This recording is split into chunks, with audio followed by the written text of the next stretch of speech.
Canto 6. Returning to my senses once again, from sorrow that confused them utterly, I saw a different multitude in pain, not reeling, writhing spirits spinning round, but corpulences stuck in muddy ground, under a freezing hard, unending rain of filthy water, hailstones, blasts of snow, descending through a murkiness of fog, to make the earth below a stinking bog, from which the sunken souls halfway protrude. Across this mire prowls a rude vicious beast, three-headed, each head howling like a dog.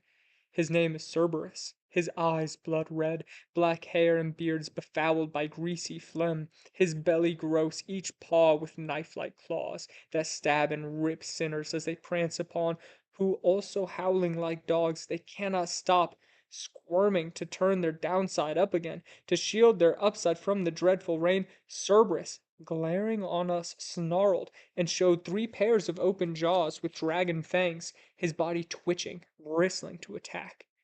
My guide stooped swiftly, scooping up blood-rich mud, then accurately flung a handful down each throat. Howling and snarling stopped at once. Like hungry hound gorging on juicy bone, he left the damned alone as we moved on.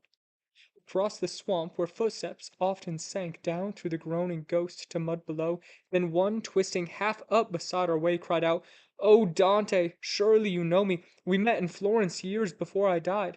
"To me you seem a stranger," I replied, "but hellish woe has maybe altered you. Please tell me who you are, the thing you did that brings such suffering. Worse punishments no doubt exist, but few so sickening." Said he, "Within our sunlit native town, the citizens once knew me as the Hog. I thought rich food the best thing life could give, so rotten reigned here like a sudden log. But not alone, the others that you see are also damned for selfish gluttony." I said to him, "Poor Hog, I pity you, but ghosts can know much more than living men of what time has in store. Please tell if Florence, which endangered us, will come in course of time to rule her people well. Must party politics divide our state? No just men lead us to cooperate?" He told me, "Old disputes will never end. Divided but by envy, pride, and greed, our government will come to evil wars, bloodshed, and banishment. Our counselors will fight for who pays most, changing their side to any that pay more. A few will fight for civil rights, justice for those in need, and be ignored by envy, pride, and greed."